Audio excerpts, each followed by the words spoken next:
Hello, I'm Mario Anderson, and welcome to In Focus Kentucky, where we take a look at issues that matter to you right here in the Bluegrass State, and we'll talk to the lawmakers, community organizers, and people like you who help shape those policies. Today we're focusing on the Breaking the Bronze Ceiling campaign in the city of Lexington, which focuses on the historical importance of the 19th Amendment, which gave women the right to vote.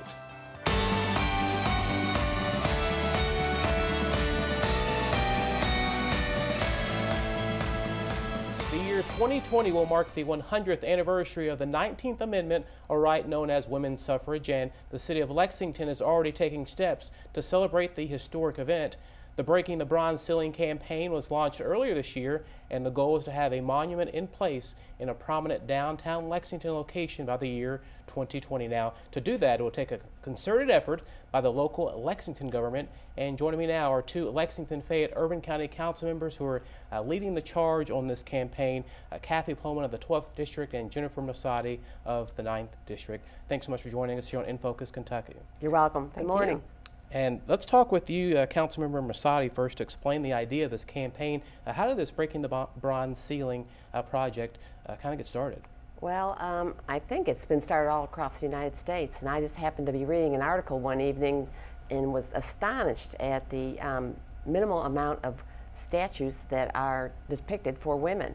I believe that there's only about 7% in over 5,000 statues in the United States, and it took me by surprise that you know, we're over 52% of the population, yet we don't have that recognition. So I put it into a council committee, and that's kind of how it started to roll. And we've just been getting a lot of support as a result of that. And talk about that support, Councilmember Plowman, and you wanting to be involved with helping create something like this in the city of Lexington. Well, as Councilmember Massotti said, I mean, it's way overdue, and it was interesting. As soon as we put that idea out there, just women just were like, I want to be involved, I want to be involved. And so the support has just been overwhelming. We have, the city has already said that they would donate $100,000. The Bluegrass Community Foundation has already donated $10,000. So the momentum is there. And talk about that funding, Councilmember Plowman, just being able to have that initial security of there are funds allocated towards something like this, and the importance of having that to start something like this out. Well, I think it speaks, words about how this is overdue, and the funding. We've looked at a goal of about $500,000. So we're over 100,000 right now, and we have money coming in every day. We started kind of an initiative underneath this umbrella, which is called 100 for 100, meaning at least $100. And that these letters have just gone out. We're having an event June 14th, and we're trying to engage women throughout Central Kentucky to make this happen. But we're on our way. And Councilmember Massotti, for women to gain the right to vote, it was about a 100-year fight for that to actually happen. So how special is it to be able to lead the charge and help celebrate this big undertaking that's happening in the city of Lexington? I'm not sure I can describe the word that would characterize this. I mean, it's just monumental. Women went to jail. They were on hunger strikes. They fought, and for this to be not recognized would be something that I don't think that would be fair today. So I just think it's monumental that we do something like this, and there are a lot of other cities doing this as well. We're not the only one. There's been a movement across the United States going towards this goal, and we're one of many cities that are trying to reach this goal by 2020. And obviously, Councilmember Plowman is involved with the project, helping. Talk about the other city council members and just kind of gaining their support to be able to take on something like this. Well, of course, we've had to have their support. We sent a resolution doing this, stating that this is what we want to do, and we had a unanimous vote by the entire city council supporting this resolution.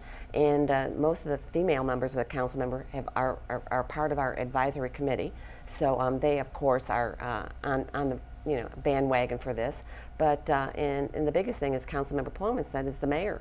He has supported this with with $100,000 out of our budget, which is significant for a project of this scope. So with that, we certainly have the wherewithal to start and go forward to get this done and be accomplished by 2020. And Councilmember Pullman, obviously you are working here in the city of Lexington to make this happen, but do you think this might potentially could spark conversations across the state for maybe other people that want to get involved in something like this? Actually, Louisville is ahead of us. I mean, they were really planning for 2020. And I think they've got a parade scheduled. They've got all kinds of events throughout the whole year. And so we're starting with this, but I'm sure we'll take it to the next level in terms of the celebration in 2020, because it means a lot to women. And I think it means a lot to our daughters. I mean, I don't have a daughter, but to young women seeing this and having women being recognized for their contributions, not just to the city, but to the state and the United States. And Councilmember Masadi, talk to us about some of the planning that is going into this big 2020 project. Talk about some of the process of just preparing for what you are working on. Well, the process took us kind of, well, it was not something that we anticipated would go so quickly. We have a steering committee. We have professors from the University of Kentucky. We have some women that have been involved with other major events as far as Kentucky initiatives, and women have been involved in that. And we said that this started off kind of slowly, and the momentum that we have gained just by talking to people, talking specifically to women. Are you aware that we don't have anything in Lexington? Now we have one statue. We had none as of a week ago that depict anything about women and their contributions or their recognition. And so this has started it's kind of like a steamroller where we have just gotten so much response saying we want to be a part of it, what can we do? And so the biggest thing is, of course, fundraising, because in order for us to achieve this goal, it's probably a $500,000 to $750,000 project when we're all said and done. We haven't decided anyone in particular as far as who we are going to either recognize or dedicate this to, because we feel that to just pick someone would not give us the broad view of what we're trying to accomplish. So we've had a lot of people say, well, who are you going to honor for this? And we just kind of said we're going to probably do a call for proposals where we send out those initiatives to different artists across the country and see what they come back with, and then we'll go from there to see what would fit in our city the best. Gotcha. Now, Councilmember Pullman, any other plans in addition with that you think that are underway that you'd want to add to for this campaign? I think this was kind of the kickoff, the awareness that this is coming, 2020 is coming. I think this campaign that we're having is going to generate other folks in the community to think about what they can do, other events. I will say that donations to this are tax deductible. We are set up at the Bluegrass Community Foundation that gives us our 501c3, and anyone can donate by going to bgcf.org, and you can pay by credit card and help us out. And we are going to set up a GoFundMe page, and this will be community-wide, that we will be out there letting people know, and this is our project as a community. It's not just our steering committee's project. And you mentioned too earlier that mid-June there's an event coming up that you are working on. Talk to us about that one more time. On June 14th at the Bodley Bullock House from 6 to 8 p.m. That's when we are going to have the mayor dedicate the $100,000 in funds from the urban county government to us. So we're going to have another celebration. We've had a kickoff already. We've had a monument that has been dedicated for women in the Women's Recognition Garden on Mother's Day.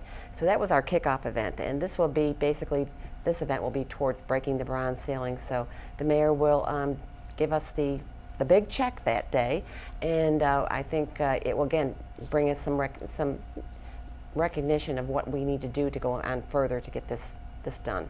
Well, we appreciate your work with getting this started, and looking forward to seeing the process as it continues to move towards 2020. Can't wait to see the statue.